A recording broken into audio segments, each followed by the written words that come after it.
Hello everyone, and welcome to The Break Run. My name is Frank. My name's Kevin. And my name is Dan. I'm from Midway Mayhem. And today we're going to be talking about all the recent news that happened in theme parks in the month of February 2021. Awesome. So let's start off by first talking about Cheetah at Wild Adventures. Herschend Entertainment decided to announce that they will be closing the ride forever, so we won't be able to re-ride it.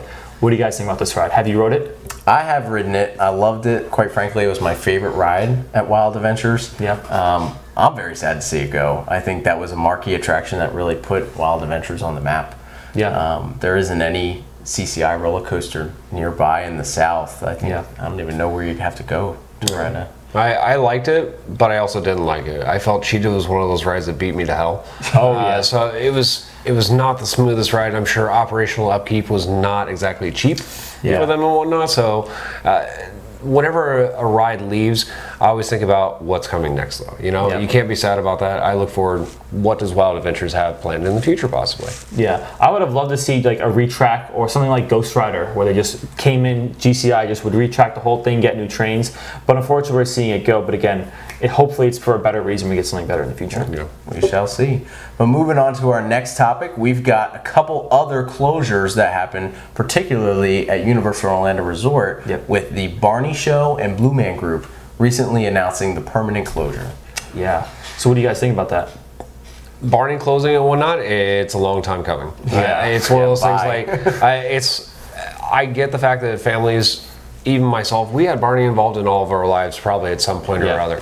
But it's a very dated IP base, and I think getting something new and fresh in there is really going to appeal to the newer generations that are coming out now. Mm-hmm. Yeah, I'm honestly surprised it lasts this long in the meantime. So again, I'm sure it's for a reason, and I'm sure we're going to, especially Universal, there's so many things they want to add into their parks. We're going to get something good. Now what about Blue Man Group? Blue Man Group, I mean, it had a hell of a run, guys. And really, I hate to say it, but what happened last year with all the illnesses and whatnot, it kind of was the last straw in the hay, you know, I guess, for that attraction. So I'm glad they had a good run. It seems like everybody was happy with the shows and performances. I never actually had a chance to see Blue Man Group when it was there. Too. So it's one of those, I'm not missing anything, you know, and it's one of those, I think there's always something on the horizon, whether it be a new show that could be going in there, a ride possibly, or something like that. Yeah. Who knows? But something will eventually go in there. Yeah, well, and we talked about live shows. In the pandemic, it's really hard to do some live shows these days, but SeaWorld Orlando has found a way to do it, and they have brought back concerts as a part of their Seven Seas Food Festival. Yes. What do we think about this? It's genius. I think it's really smart because concerts are something, ever since coronavirus started, I'm missing them so much because I go to so many concerts. But now, I have an opportunity to go to some concerts, and we're not going to see some big concert, like big headline names come, but it's good to see some more tribute bands that are going to come into the park, or more smaller, older bands, because it's not going to be too busy at the park. So I'm sure SeaWorld is going to do an excellent job maintaining it in a social distance way that it will be safe to go to. That's like if you had Ariana Grande showing up to SeaWorld, the place would be absolutely swamped. Yeah. You know? And that's obviously something we can't do during these times. So having artists that are still well known, like Vanilla Ice and whatnot, even though he's not the pinnacle, you know, top performer in the world right now, having him come to the park is giving people the opportunity to enjoy live music and entertainment.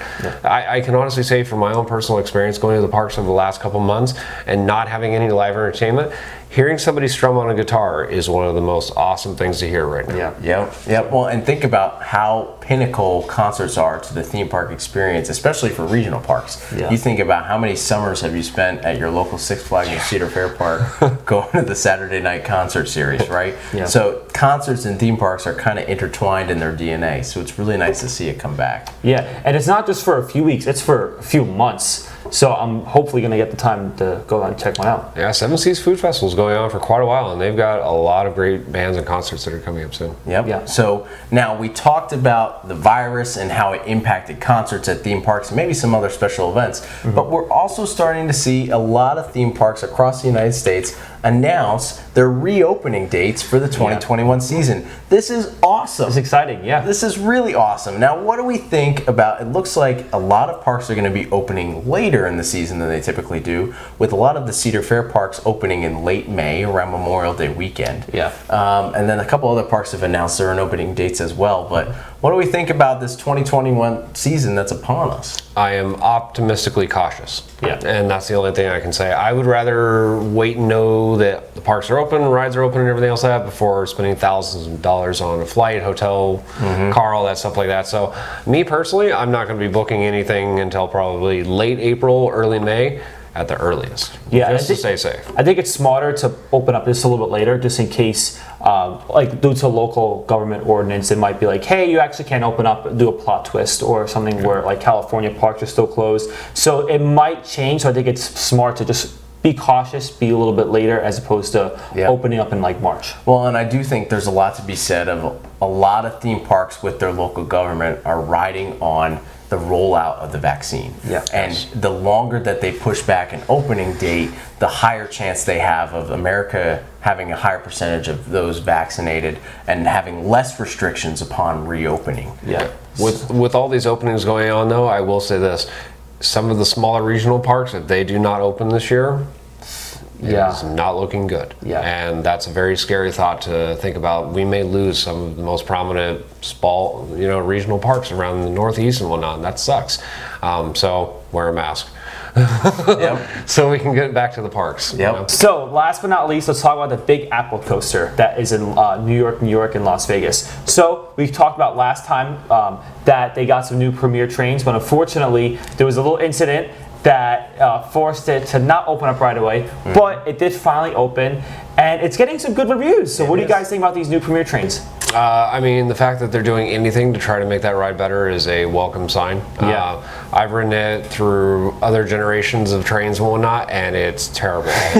So if they can at least give a glimmer of hope that it's a smoother, more enjoyable ride, I'll go do it.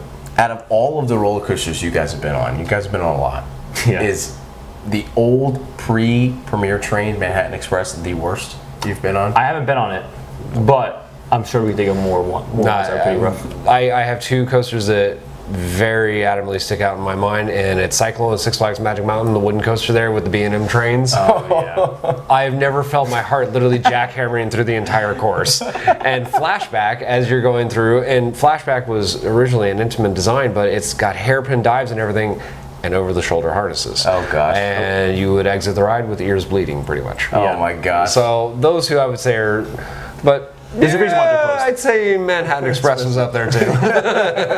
So that about wraps up all of our February news for this month. February is typically a slower month when it comes to news in the theme park industry, but it sounds like we have a lot to look forward to in a new exciting season this 2021 year. If you liked our content, please feel free to share your thoughts on everything that we've heard in this video and discussed. We'd love to hear what your thoughts are, maybe what the roughest roller coaster you've ever ridden. We're always open for that discussion. And also, Dan, thank you so much for joining us again for another episode of The Break Run. It's really nice to have you on. I really appreciate the opportunity, Kevin and Frank. It's an awesome time just being here talking coasters with you guys. Yeah. And Dan, if people want to find you, where can they find you on social media and the interwebs? On all the social medias, Facebook, Instagram, Twitter, and YouTube at Midway Mayhem. Awesome. Well, be sure to subscribe to The Break Run on YouTube as well, and subscribe to us on Apple Podcasts and Spotify Podcasts. Thank you so much for tuning in. Have a great week. Bye. Thanks, guys.